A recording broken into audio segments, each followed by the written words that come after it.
Clark Air Base, the Philippines.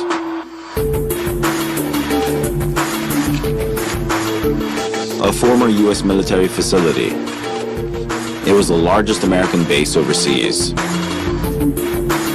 It was huge, sprawling, and the Americans operated here for almost 100 years.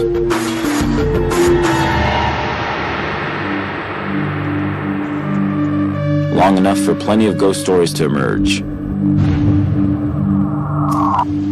Especially from one place, Clark Hospital. I cannot forget that day, 1973 May. I'm a guard in that building in the main hospital. I'm happy because this is my first time duty. Big building, many car, many people. But I'm work 10 in the evening and 6 in the morning. This is the quiet time. No more people. Very quiet. I just walk around every hour. Every hour I will check my pulse.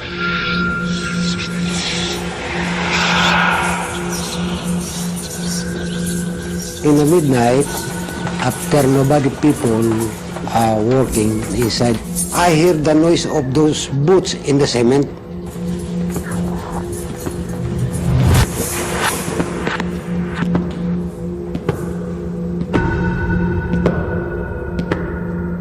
My body got cold. All my body.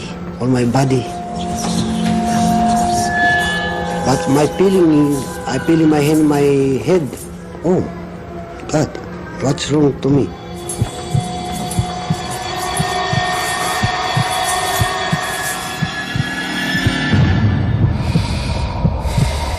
I'll show him there at the first floor. He's a big guy. He have a fatigue camouflage, complete uniform. And when I look the face, no face, my heart, it just bump. I scared. Hey buddy, you gonna smoke? They take the cigarette in my hand, it's very cold. Very cold. Just like you peel the ice.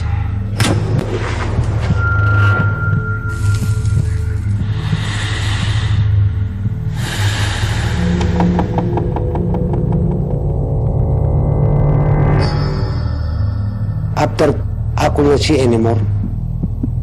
Even my cigarette, I could not see. Where they bring it, the cigarette, he just go away.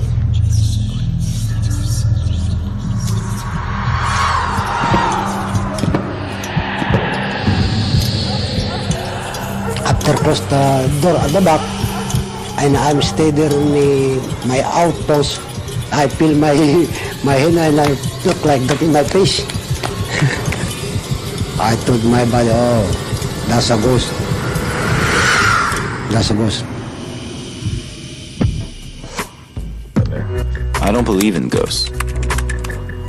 My theory was that by looking into the past, into what really happened here at Clark, I'd find some true horrors. Real events that could help explain all the ghost stories and what gave this place its eerie reputation. Hey buddy, you gonna smoke?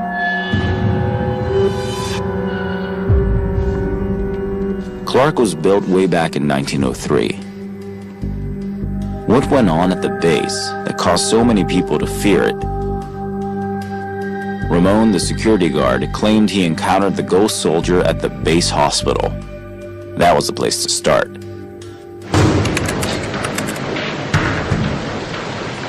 Angeles City, Angel City. Not quite the kind of place the name suggested. Once a humble provincial town, the large American presence changed everything. It became a city with all kinds of entertainment and distractions for the American GIs.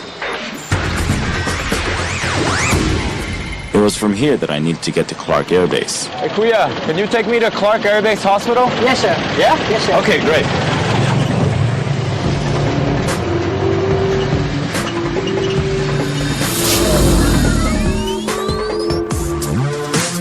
This is where the GIs came for R&R. But the story I was after was on the base itself. Do you believe the hospital's haunted? Yes, really. How come? So many soldiers, American soldiers, there's so many died at the hospital.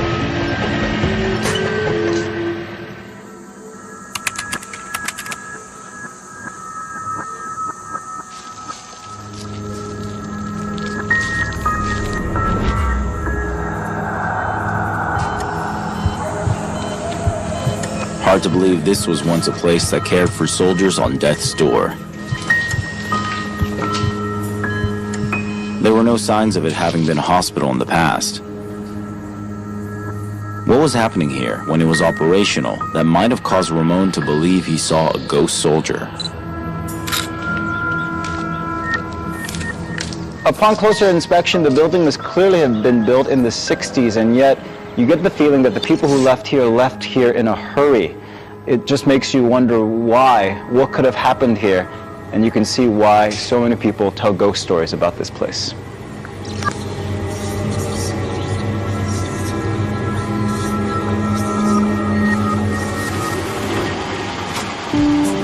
Clark Air Base Hospital is a state-of-the-art facility designed to give U.S. soldiers the very best in medical care. I went through archival footage of the hospital looking for answers. At a cost of $4.5 million and completed in 1964, Clark Hospital. Then I discovered its purpose, treating all those heavily wounded in Vietnam. The U.S. Air Force dramatically increased its presence in Southeast Asia in the 1960s, as the Americans became more deeply involved in the Vietnam War. Clark Air Base was the hub that provided logistical support to the Americans fighting in Vietnam. Soldiers from various branches of the U.S. military came through Clark. That's why the base was enormous, over 620 square kilometers.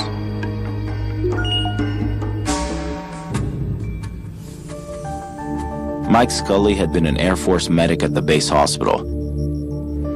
He agreed to show me around.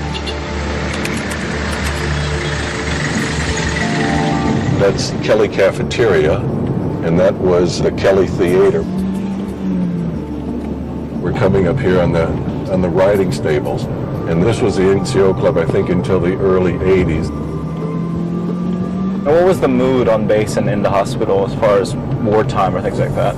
I arrived in early May of 1975, and the fall of Saigon was sometime in early April of 1975. As far as the veterans coming back from Vietnam, that was done by the time I got here. That was finished.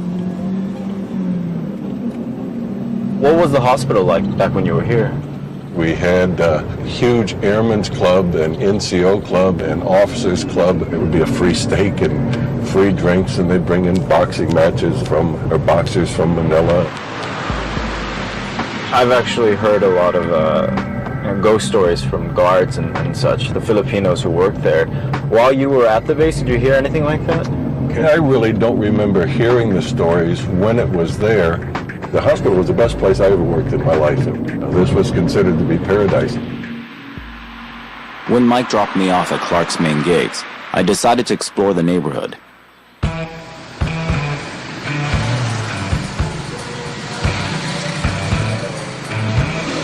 You could see why this would have been paradise for some GIs. But Mike had a different perspective. That of someone who had been at Clark after the Vietnam War ended. To get a better sense of life on the base, I needed to talk to someone other than Mike. Harry the horse?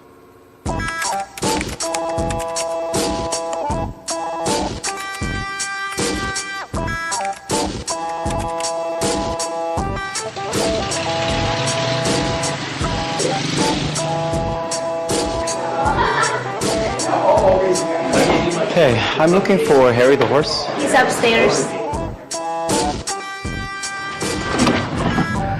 Are you Harry the horse? Oh, yes, indeed. The one and only. Come on in. Great. I was told that you were the man to talk to find out stories about Clark. I've had a little bit of history at Clark, yes. You were here just around the end of the Vietnam War. What was the awareness of the scale of the death and casualties? We were not really, maybe it's just me, but life was going on as such, you really didn't think about that.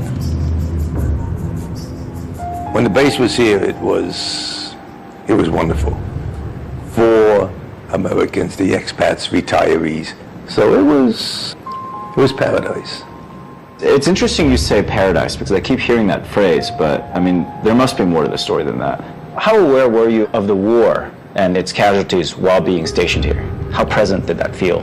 And of course, this was the hospital they brought him into.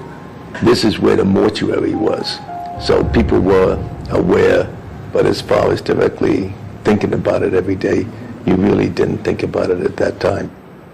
I'm looking into Clark's haunted stories. What can you tell me about those? Filipinos are so superstitious anyway, it doesn't take much to convince them there's a ghost somewhere. I don't care. Most of the other people don't care. No ghost is going to come and bother me. I just hope if I see one, she's good looking. Like Mike, Harry the Horse saw Clark Air Base as a kind of tropical paradise. But there was a dark side, even if he didn't want to talk about it.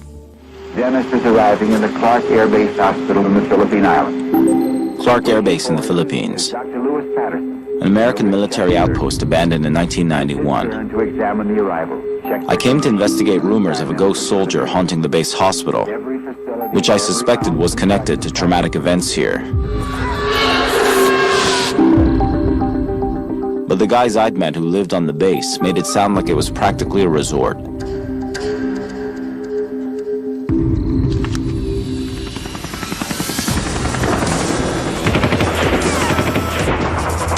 Clark was the major logistical hub for the Americans during the Vietnam War.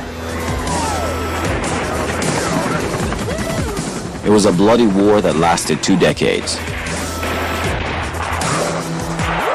A long, drawn-out conflict, with stories of massacre, rape, and torture coming from both sides. Clark Hospital would have seen many of the wounded, and many of the dead. It's his turn to examine the arrival. This could have inspired the story of the ghost soldier, For the treatment. and explained why many people believed Clark Hospital was haunted.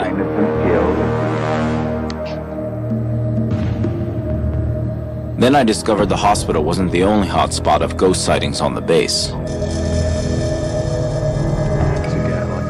I contacted local journalist Ding Cervantes, who had covered paranormal stories in the area. He agreed to show me other locations on the base that were believed to be haunted. This place where we are is one of the reputedly most haunted places in Clark, in this former U.S. military base. And there's a story to it. You know, this building, it used to be a former cemetery for people who fought U.S. wars. I remember a few years ago, I did interview a security guard who was stationed here, who related to me hearing noises that terrified him. Chains being dragged.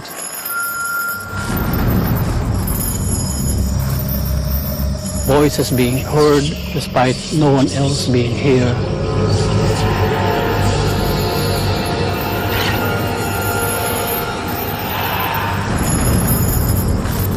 As well as seeing translucent figures of white lady gliding across a portion of this building.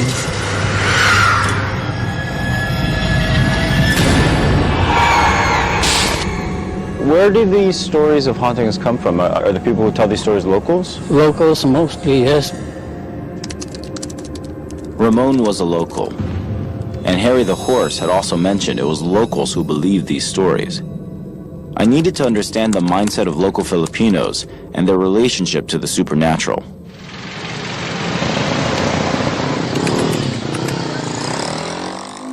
Metaphysicist Frank Regis agreed to meet me to tell me more.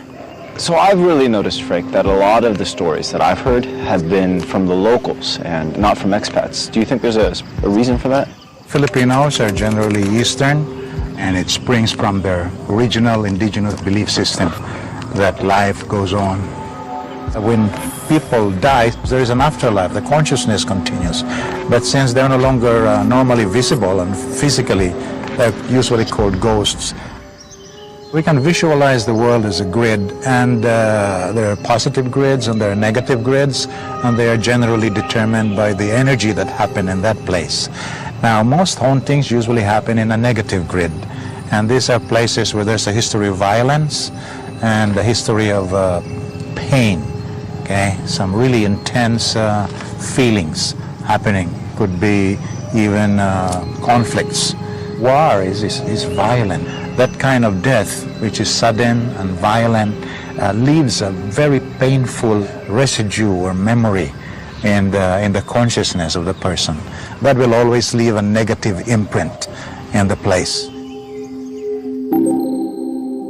The idea that certain places have a negative imprint was intriguing, and Clark was beginning to sound exactly like that to me. I went back to Ramon, the security guard, who was at the base during the Vietnam War. I hoped he could shed light on the link between the ghost sightings and the bad memories in the minds of those who fought in the war. In Vietnam War, they have sick, they bring it here. Some other they have shot, some another we don't have any hand, some another they got burned, body. Every day, night, every day, like that.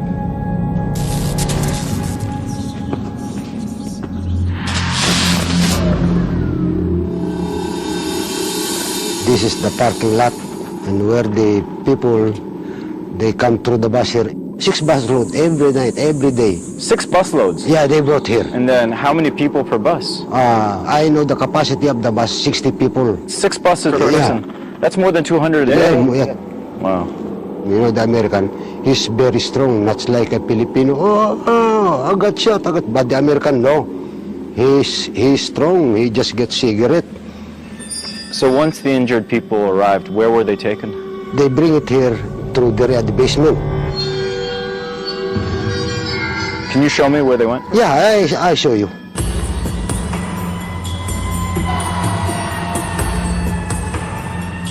This was the other side of paradise.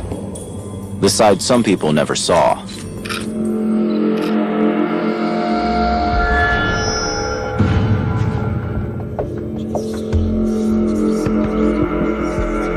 This is the hallway.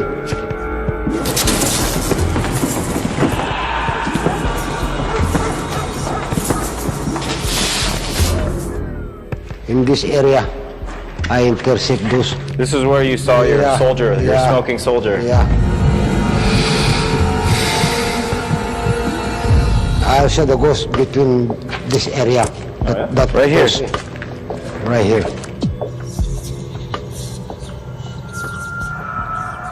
This is the area. He's not for the living people. No people, anybody go here. This is a restricted area because this is storage. Many people die. They stuck here. The body, he just bring it there at the basement. There were bodies stored in the basement? Yeah. Dead woman, dead children, dead men. He just leave it here. That's why this is the restricted area. I can't go there because after that you hear many noise. Noises? Yeah, noise.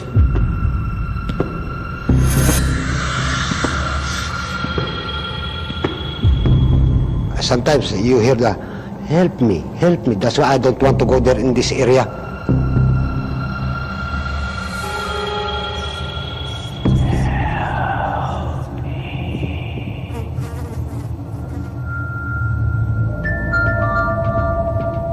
I went to explore the basement alone.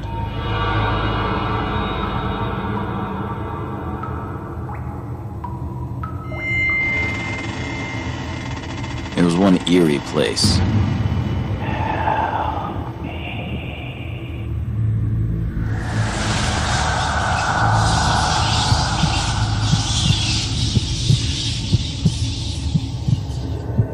Scrawled graffiti, warnings.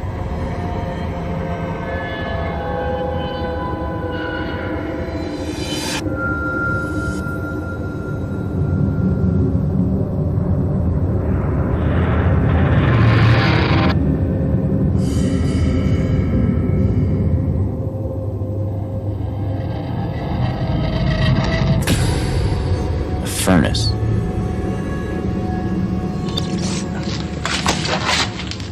Looking around, feasibly, you could put bodies down here or bury bodies down here. But, you know, it just looks like engineering rooms, mechanical rooms, all things that would naturally be in the basement of a building this large just to keep the structure running. And the real question then is, why would you bury bodies in a hospital?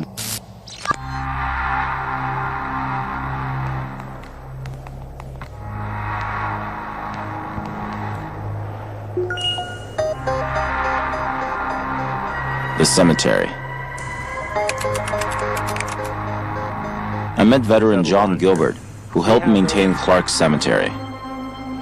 It was originally laid out for 12,000 graves, so we still have over 25% that can still be utilized. You see the whole... So there's still room then? There's still room. Oh, yes. Why would there be rumors then, if there's room here, that in the 70s the Clark Air Base Hospital was burying bodies in the basement? I think that that is one of those unfounded rumors that kind of goes along with some of the local superstitions. There may have been bodies that were kept there for a while in the morgue pending decision from the next of kin for determination of what to do with the remains. But that's just simply not the way military medicine handles remains. According to John Gilbert, the story about bodies buried in the hospital basement amounted to an urban legend. No doubt the number of dead and dying who passed through here inspired the tale. But I wanted to track down soldiers who had survived the Vietnam War and still lived on Clark.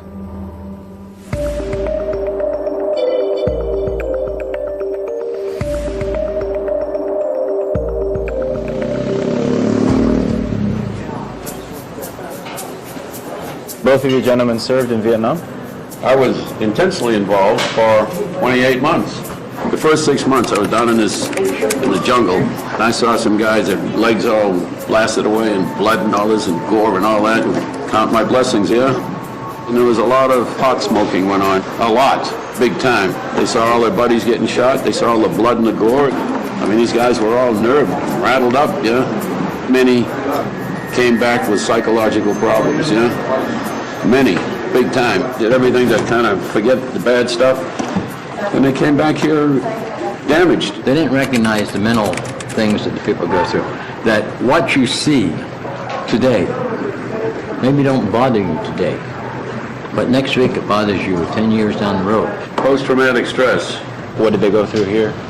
Just think of yourself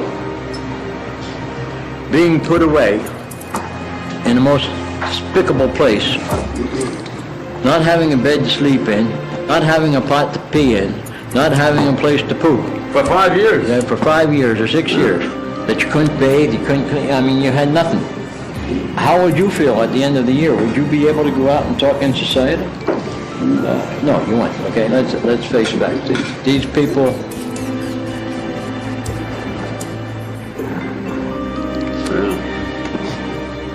Hey, Joe's an emotional Irishman, yeah? They deserve our greatest respect. They're still in bad shape because they were not given the top kind of mental care that they're given today, yeah?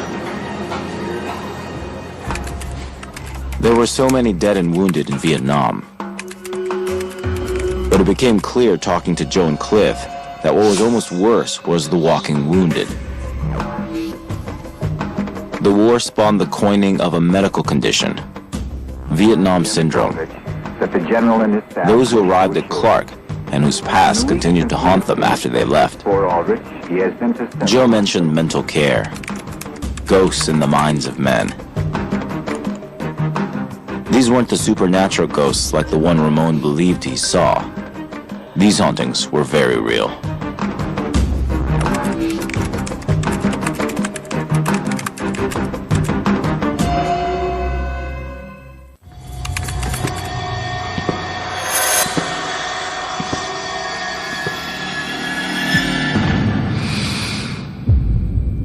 I I had been looking for what might have inspired the story of the ghost soldier at Clark Hospital. I discovered that what was really haunting Clark was its past. The Vietnam War. The wounded that were flown from Vietnam to Clark Hospital in the Philippines suffered from more than just physical injuries. Often the trauma of war haunted them long after war was over, and this trauma was a sort of ghost that never left, even when the lights were on.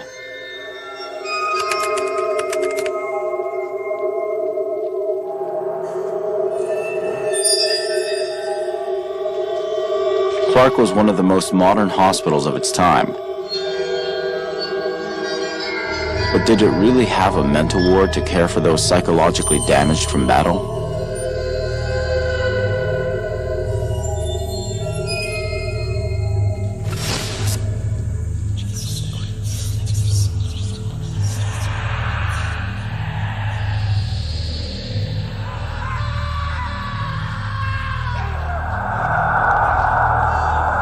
Something felt off about the place.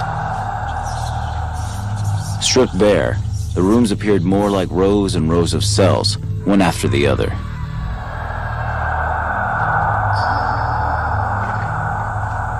What kind of stuff went down here?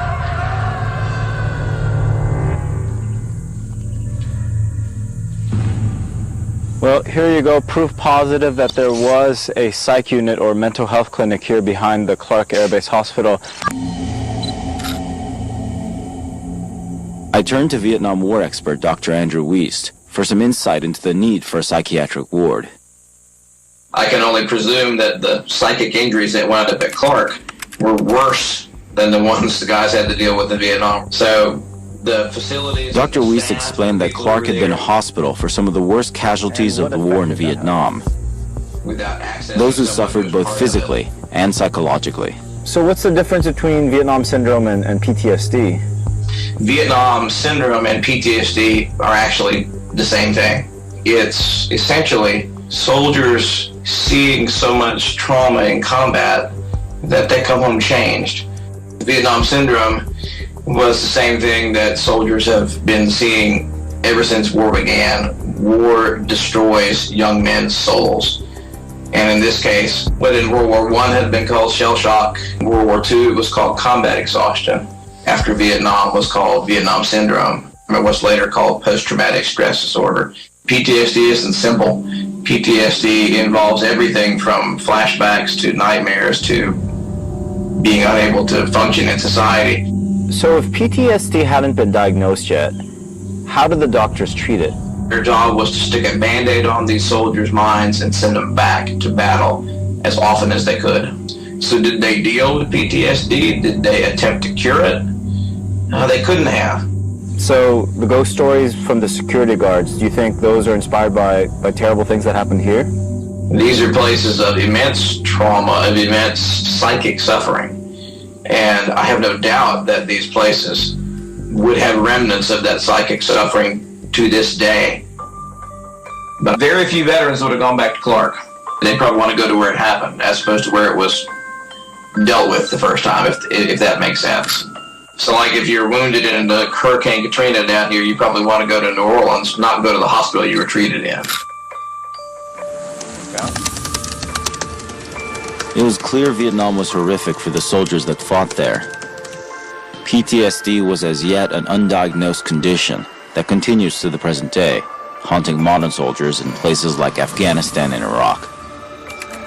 The war, the death, the killing haunts them long after they've left the battlefield. While several elements of the Marine assault team were being But then I realized all the horror in the Vietnam War wasn't the only thing that left such a huge psychological scar on Clark Air Base. There was more to the base's past. 15 years before Vietnam, it was involved in an even deadlier conflict. In World War II, it was called combat exhaustion.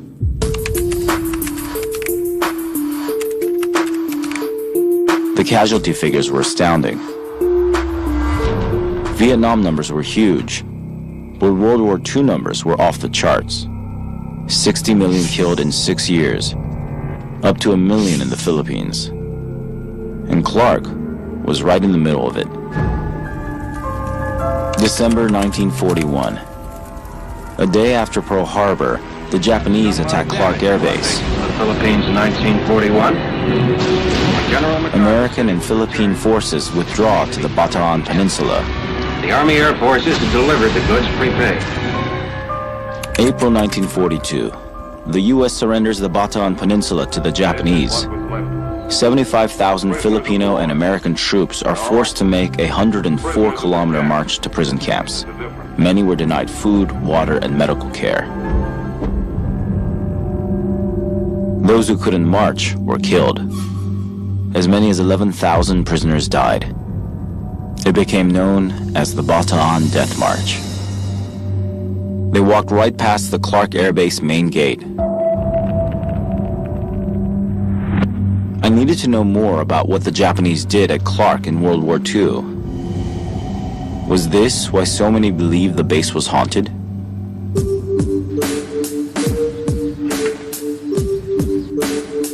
I had a hunch there was even more dark history lurking in the past here. But even I couldn't have imagined what I discovered.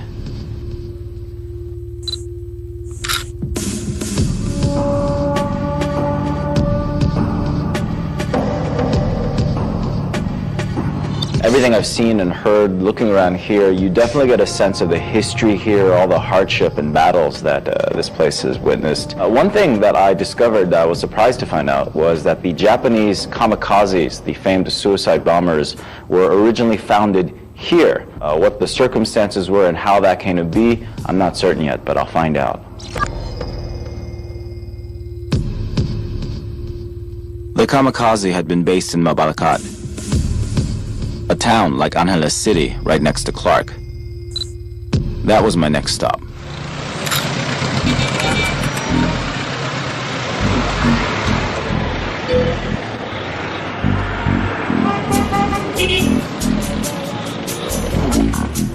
It looked like any other ordinary house along the street.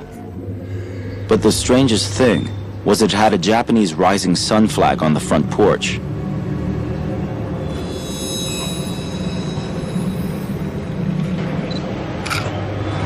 Hello. Hey, this plaque is correct. This is the birthplace of the kamikazes? Yes, it was. Give your questions. It seemed I had found the home of the kamikazes, and this man claimed he had witnessed the very first training of the kamikazes in this very house. So this is the room. Yeah.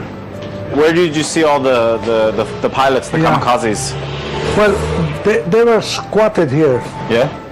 They were, they were in G-strings, like this. Yeah. And with just the white clothes wrapped around right here, and they were listening intently.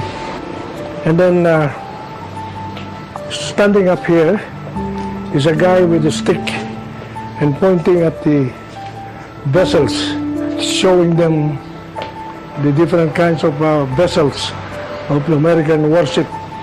And where were you? I was sleeping right here, looking at them. Why did the Admiral pick this house? I believe they did that because it is closer to the airfield where the pilots will fly from. Where is that airfield? It is about less than a kilometer away from this place.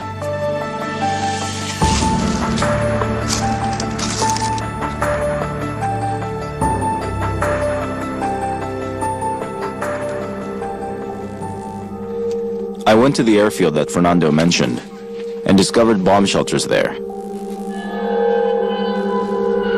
Ironically, they were for the kamikaze pilots. So Clark Air Base really was the birthplace of this horrific war tactic, using airplanes themselves as weapons.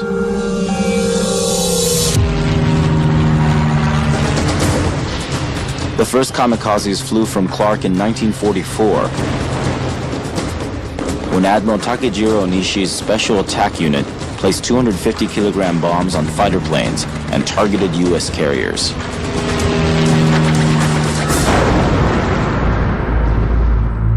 The That the kamikazes had begun right here at Clark was bizarre enough. But as I walked through the airfield, things got even stranger.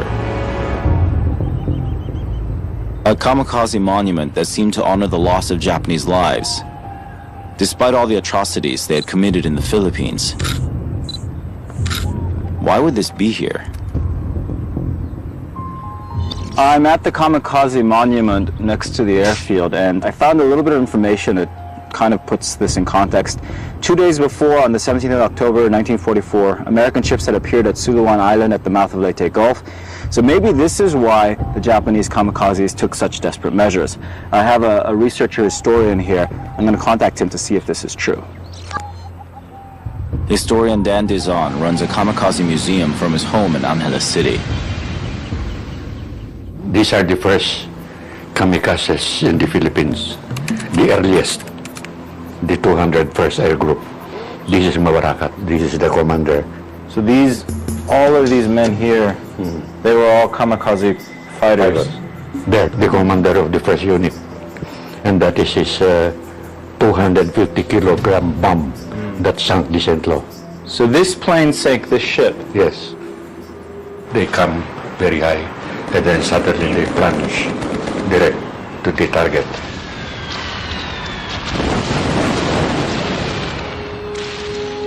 And it was Admiral Onishi who came precisely to the Philippines on October 19.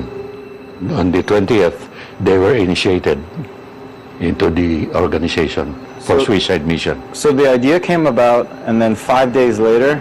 They started hitting targets. Before then, what happened? What existed? They are merely fighter pilots. They were just regular fighter pilots? Regular fighter pilots, yeah. That's a really short time frame. Very short time, because the situation at the time for the Japanese was very precarious, very dangerous. Dan explained that the Japanese were in such a hurry to get the kamikazes off the ground because they were surrounded by American naval vessels, edging closer to Clark in the closing stages of World War II. The strength of the U.S. warships meant they couldn't attack them in a conventional way. Desperate, they resorted to suicide missions. What do you think motivated the individual pilots? What was inculcated in their minds is that by serving as a suicide pilot, they are saving the eventual occupation of Japan and the imperial family. You give your life to the emperor and to the nation.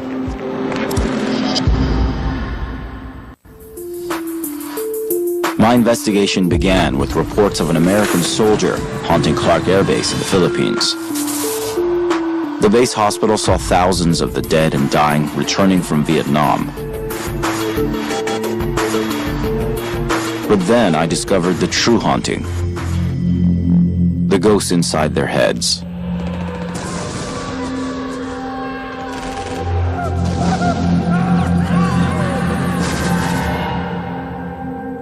But there were other reasons why so many locals believed Clark was haunted. That led me to World War II and the brutal Japanese occupation of the Philippines. That's when I made another shocking discovery. The first kamikazes flew to their deaths from Clark Air Base. With so much tragedy, it's no wonder some locals believed Clark was cursed. That kind of death, which is sudden and violent, leaves a very painful residue.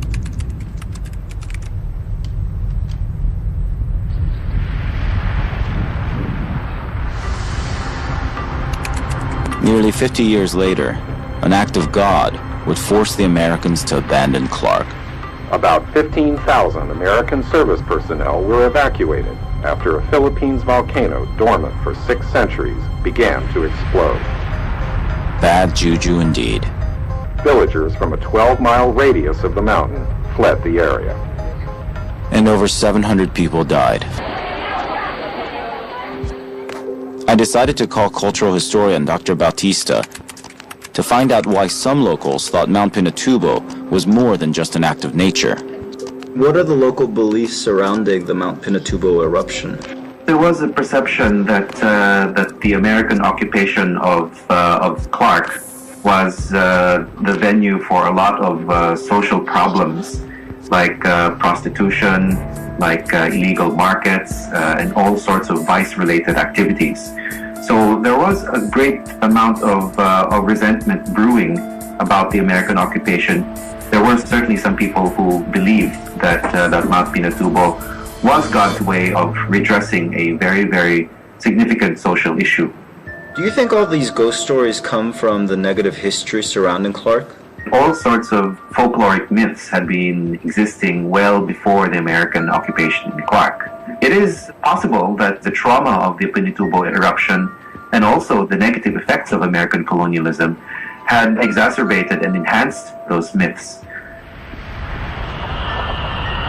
In the end, it took a so-called act of God for the Americans to leave and to change Clark Air Base forever. The ghosts here seemed born of trauma and suffering inflicted on Clark Air Base and Angeles City during two major wars. And there was one place emblematic of the last 100 years here. I went back to see John Gilbert at the Clark Cemetery. So how long ago do the earliest graves here date back to? The earliest grave we have is a Philippine scout soldier. He was killed in 1900. 1900? Yes, 113 years ago. All the graves here, how many wars are represented? All of the major conflicts of the last century. There are people buried here who saw action in Nicaragua, Dominican Republic, the Boxer Rebellion, as well as all of the major World War I, World War II, Korean War, Vietnam. So this is literally more than a century worth of veterans buried here? Yes. For almost 100 years, this place was wrapped in conflict.